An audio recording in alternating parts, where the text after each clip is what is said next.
Vana-Egiptuse kohta on öeldud, et see tsivilisatsioon oli Niiluse and. Mida see tähendab? Mis sina arvad? Saad seda igal juhul teada sellest videost. Selline riik nagu Egiptus on tänapäevalgi olemas ja see asub siin. Aga see vana-aja Egiptus oli üsna teistsugune riik. Seal räägiti näiteks hoopis teist keelt kui tänapäeva Egiptuses. Ja vana-ajal see riik polnud sellise kandilise kujuga, vaid palju umbmäärasem. Enamus sellest alast on kõrb ja seal oli üsna võimatu elada. Elu oli võimalik ainult seal, kus oli vett. Ja mõnes kohas olid siis kõrbes oaasid ja mererannikul olid mõned sadamad. Ja lisaks oli Niiluse jõgi, üks maailma 2 pikimast jõest. See on rohkem kui 6000 kilomeetrit pikk jõgi, mis voolab Aafrika keskosast läbi Sahara kõrbe Vahemerre. Ja see jõeorg oli koht, kus oli võimalik elada nii taimedel, loomadel kui inimestel. Ja selle jõe äärde koonduski Vana-Egiptuse riik. Ja kui sa oled riikide tekke video kenasti ära vaadanud ja selgeks saanud, siis sa juba tead, et jõed olid varaste riikide jaoks väga olulised. Niisamuti ka Egiptuse puhul. Egiptuses endas ei saja peaaegu kunagi vihma. Sealne kliima on kuum ja kuiv, aga Egiptusest lõuna pool Etioopia mägismaal sajab iga suvi palju vihma.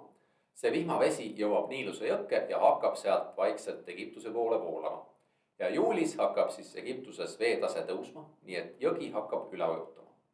Tänapäeval seal enam suuri üleujutusi ei ole, sest tammid on ette ehitatud ja jõgi on ohjeldatud, aga vana-ajal olid iga aasta suve lõpus üleujutused.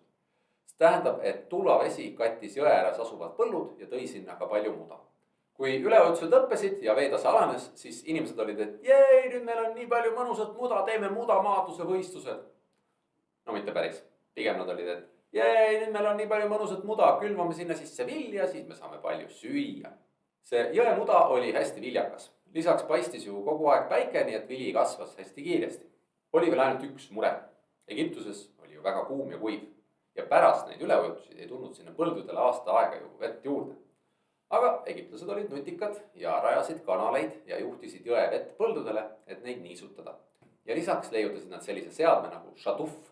See on põhimõtteliselt nagu meie kooguga kaev ja sellega sai tõsta jõest vett kuhugi kõrgemal, näiteks kanalisse.